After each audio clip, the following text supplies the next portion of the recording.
ईरानी security committee के सरबराह इब्राहिम अजीज़ी ने कहा है कि ईरानी अजीमत के सामने अमेरिका पर लर्जा तारी है। अमेरिकी सदर की पॉलिसी डगमगा रही है। पूरी दुनिया देख रही है कि उनके पास ईरानी अवाम की मर्जी के सामने झुकने के सिवा कोई रास्ता नहीं।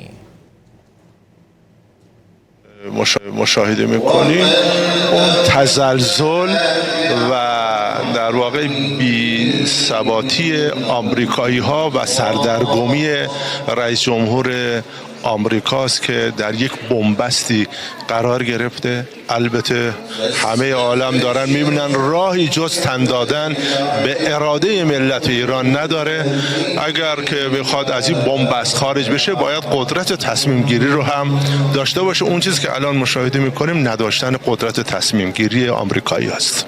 ईरानी सिक्योरिटी कमेटी के सरबराह इब्राहिम अजीज़ी ने कहा है कि ईरानी अजीमत के सामने अमेरिका पर लर्जा तारी है।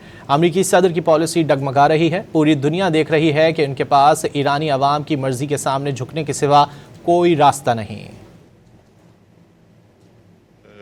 مشاهده میکنیم اون تزلزل و در واقع بی‌ثباتی آمریکایی ها و سردرگمی رئیس جمهور آمریکاست که در یک بنبستی قرار گرفته. البته همه عالم دارن میبینن راهی جز تن دادن به اراده ملت ایران نداره.